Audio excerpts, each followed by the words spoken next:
deftere mon boowal ganni rendo pinal e neesu ari hande e haalde gurdam goto e golluɓe ko mawni omo garden haalde gurdam mum ina gasa tawa haalde ɗum weeɓani sabu ko kalɗa fof won ganduɗo ko ɓuuri ɗum kono kadi fuutanke ko jaasi fof ina foti wawde andude gurdam makko hunde tawde ko fuuta o yetti hoore makko kono kadi haalde gurdam makko ina newi to banggue peñɗi ko neɗɗo famde gandal fof wonko andi e gurdam makko e nder ngal ɗo damal pattam lamiwal ngal uddiɗɗen hande eɗen pamɗiri feññinde birnide e gurdam mo jiɗɗen haalde o kono kala ɗo pele makko ndewno ɓarakke maari ka wisaji Allah keddimo ɗo heddi noon ko beele ina jari fadde ha wiye kanko omo kalaten o waɗi ɗum walla o heeɓi ɗum nde neɗɗo fuɗɗo jebbilanade e jaɓandemo ala yoni tan lowre dow leweddini l'islam e nder afrique candolinnoɗo o lewi ɗum ha ɗaati hande hewɓe ina leewo e nder nden lowre nde o lewno ɗum ko yettude Allah goɗɗum ko satti e simtude gurdam mo kalaten o ko dartol makko lombade e tugnorɗe e cewɗe certuɗe hakkude yiɗɓe mbo ha ɓurti e añɓe mbo ha ko ɗon wawi hadde ɗon e duttorɗe ko bindi e hito bindi tugnide e hito kañum e hito tugnigo e bindi hande garden haalde ko gurdam kodda adama ise liman siré samba dembali mouhtar garden haalde ko gurdam alhaji oumar saydou antoumani woni Alhajji Umar Taal madina jamme wali madina e jamme wali madina godena derana be na wali madina so eɗen kala gurdam kodda adama isi beele ina jari wiide o jibinako jibinimo ko tawde kay golle neɗɗo ina jaaha ha ɓurto inde jomum inde rutto ɗuho e ɓuɓɗum beeli on ɗon gollunoɗo ɗen golle nden noon wiide holi gonɗo cheikh oumarul foutiyou wona wiide o jibinako wona wiide jibinimo ko hayso tawi ɗum ina waɗi battane e gurdam makko kono holi o ɓurnunoɗo golle e dow asko ndi wi en asko ko ɓoggol ɓowko sewat ɗo ɓuttiɗoɗa so wonano ɗum sen mbiyama holi gonɗo cheikh oumarul foutiyou tall mbiyen cheikh oumarul foutiyou tall de ko ɓesnore yaltude e sayko antumaji so en tugnima e aljawahiri wa durat mo ceerno muntaga tall ko aljuma kudejo dañi demba aljuma demba aljuma dañi ali demba dañi mouhtar ali dañi samba mouhtar dañi mouhtar sambo dañi ousmane mouhtar lollirɗo antoumani on ɗon jibini saydou antoumani woni bamum cheikh oumarul foutiyou nden wadde mo kalaten oɗo ko oumar saydou ousmane mouhtar walla so en belama mbiyenmo oumar saydou antoumani fatimata boubou diang diobbo ibrahima mali dembo dawol ngal koyngal nayumbo ha to cambe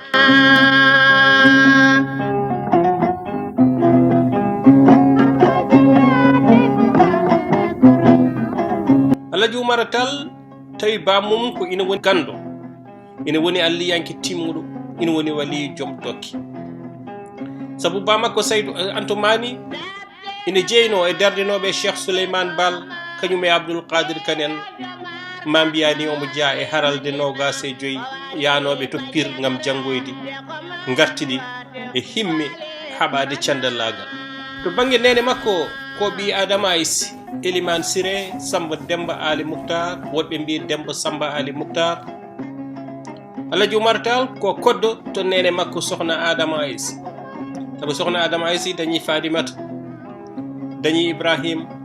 dañi kala dañi dieynaba dañi siré dañi mouhtar mayruɗo cukagu dañi tafsiru antoumani dañi alpha amadou e ceerno haadi moɓe mbiyanno bocar dañi Alhajji Umarul Foutiyou Tall on ɗon woni koddo kono kadi sayko antoumani ina moftuno soknajo goɗɗo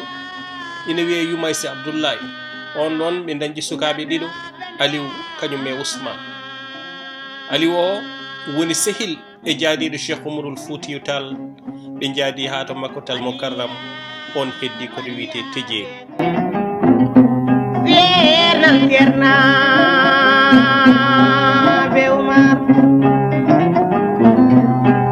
Alhajji Umar Taal to bangi hitande nde o jibina nde o yi aduna luural waɗi e duuɓi ɗi kono woɗɗodiraɗo won waɗɓe ko hitande ujunere temedde jeeɗiɗi e capanɗe jeenayi e nayyi 1794 woodi nanguɓe ko 1796 woɗɓe mbi ala ko 1797 jibinande makko noon hayso en mbawa wiide ko ngal lajal woni gonga won finde hollore en wonde nde o natata aduna nde ko alarba battidiɗe lewru yaw hawri e Abdoul Qadir Kane ina waali halwar ne jippi ba makko tawa kadi ina woni e lawol fewde wolde bungoɓe ngam yaade haɓo yaade cannalagal gonɗal ngal toon e lamɗo Kajoore e on ɗon yontu ina wiye dammel amari ngone sabel nden wolde noon so en nangi hewɓe ina nangi hawri koye 1796 wadde jaggel ngal ɗon lajal so tawi won yaruɓe ko 1797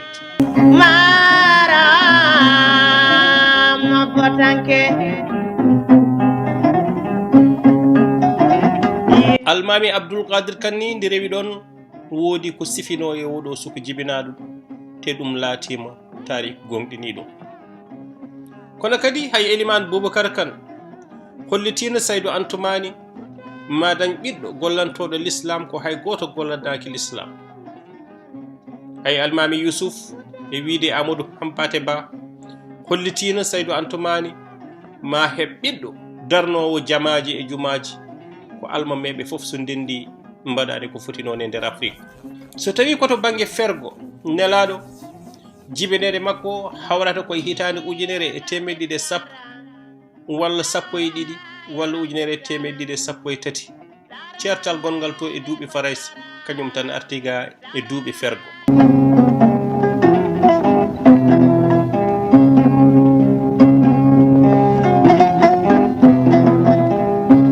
Alhajji Umarul Fuutiyu Taal adi jangude ko e ceerno Gira Hamat Thiam mo halwar ina wiye koye on o reeni ɓurana o natiri ko duuɓi nayyi o reeniri duuɓi jeetati woɗɓe mbi duuɓi jeeɗiɗi nde o ummi e juuɗe ceerno Gira Hamat Thiam o ari koye juuɗe Alpha Amadou Saydou Antoumani Mokhtar koye juuɗe on o jangi wiyete tajwid woni jangi rokkore harfere fof hakke mum e nder jangi jaltal makko gadanal to bangi jilaw gandal nawi mbo nokku biteɗo Ndorbos to Ndorbos koto ceerno Basmor Lamine Abdourahmane Mouktar koye juuɗe mum o wonno nde ummi Ndorbos o jokkoye jangde koto Seeno Palel e ceerno Amadou Halim o jangi ɗon defte baɗina Arud Khalil e ko way noon nde ummi Seeno Palel o fayi ko hornolde won hollirɓe wonde o jangoyi to Tiginti e to walata e nder Mauritanie hande o jeyama kadi e haralde ɗimmere yiyanoɓe to Pire ɗanngal makko jilaw gandal nawimo e leyɗele kewɗe e nder aduna o Mali, Gambie, Guinée, Nigéria, Égypte woni Misre e ko nandi hen to Guinée o jangi toon e ceerno Abdoul Karim Diallo konnoɗe on ɗon saaha ɗo wiyete Nadel Sara Timbo toon ko gandal asrari o luggoɗini toon woni wiɓe wonde ko toon o adi jaggude lawol Tidiane woɗɓe mbi ala o hesɗitini ɗon lawol Tidiane yangal o heɓno e nder reedu Fouta on e on ɗon saaha ummino koto wiyete Timbo Yali to juuroyno ceerno mum Mawlud Fall kono ɓe jaadi ha to Guinée e nokku biteɗo Timbo o woni toon ko ngakki duuɓi ɗiɗi seeɗa ɓe goddi toon ko Alhajji ɓe nanodiri yahdude to Makkatal Mukarram SAYKU huuti Fouta edde duuɓi 30 ɗe o yaranno ngam wayno yaade o artiti baynogol ko hedde 1826 ina wiye koye kotol makko baygal nokkuji kewɗi comɗi kawisaji e battanɗe dari ganda jiya Gunjur e nder Gambie Yembereng Kafountine nokkuji Fuladu Ngaparu Njaykunda Kabakoto ɗo Kabakoto ni wiyama wonde koye on nokku o fottiti e Mabou Diakou Ba kañum e Mamadou Ndari Ba.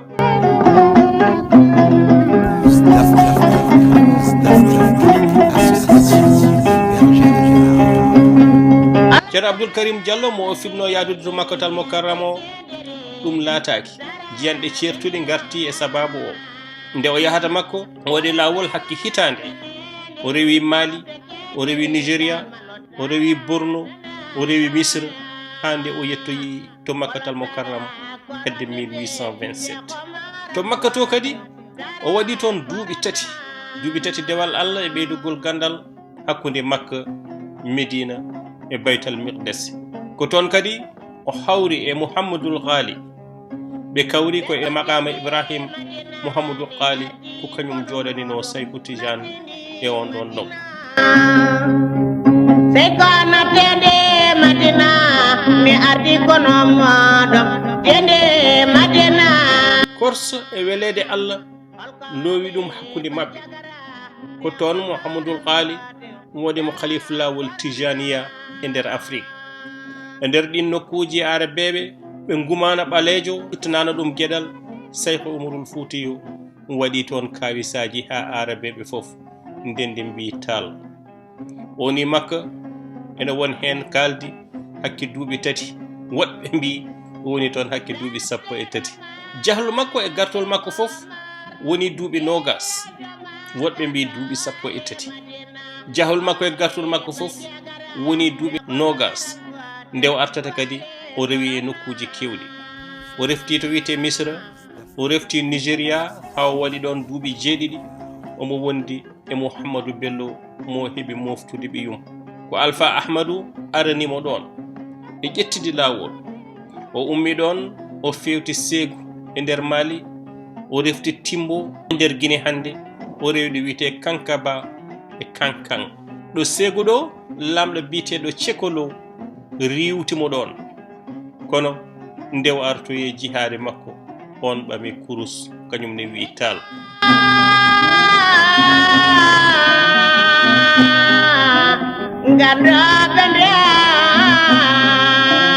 nde o refti Fouta Djalon Allah awi jokkodiral hakkude makko e sernaɓe mawɓe ko wayno ceerno Sada Dane, ko wayno ceerno Samba Mombeya. o woni ɗo wiyete Jeegunka, ko ɗon o jofni deftere makko Rima bindugol mum gonɗen koye hitande 1845 1845. ndo yettotoyi halwa tawi woni 1846 e on ɗon saaha jobba Adama e Seliman Siré ne yara e duuɓi mum 50. nden noon tugnadi ko yi ko e lawol de jahol makko e gartol mum fof yanti e waɗede mo khalifa Afrique mo ɗiggani to banggue diine l'islam, kono kadi mbo lawol Tijaniya suwa sarade mo ɗum rokki mo himme ɓamde silama diine. o ummani ko wiyete jihad e hirjino.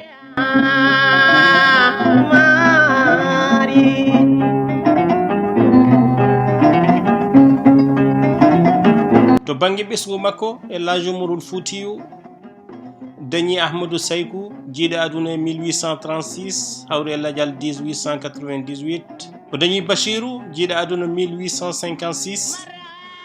haadi jiiɗe aduna 1839 hawri e ladial 1864 heddi ko to Degembere. o dañi Muntuga 1843 wuuri ha 1886 to Nioro. o dañi Hamidou hedde 1860 maayi e mayirɗe 1880 to Bandiagara. Mubasiru 1851. o dañi Lamine heddi 1842 to Dinguéraye. o dañi Hasiru jibina hedde 1855. Najiru kañum jibina ko hedde 1860 maayi noon ko Sénégal. Dare 1850 1886 to Nioro. Hani hedde 1852 hawre ladial hade 1900 to Bandiagara. Muniru 1852 1892 Bandiagara.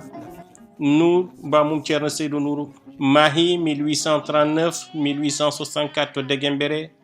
Murtoda 1849 1922 to Nioro. Habib hedde 1837 ha 1880 to Ségu e Kasso. Mokhtar hedde 1838 ha 1882 to Ségou e kaso. Ceerno Seydou 1841 ha 1876 to Dinguiraye. Habibou 1843 ha 1907 to Bandiagara. Daha 1847 ha 1886 to wiyete Lambedou. Cheikh Oumar dañi ɓesgu kadi to banggue rewɓe. Eɗen mbawi limtude hen o dañi Madina, Fatima e Rugiyatou. ɗo tongoten nde ɗo tongode adande to banggue Cheikh Oumarul Foutiyou ko adinde eɗen gartoyo e rogere adande jihad Cheikh Oumar tawɗon tugnoto ɗen ko ɓuuri ko laftude koye deftere Samba Dieng witede Elhadji Oumar la perle de l'islam. Dara de ko dara, dara e mawɗo dara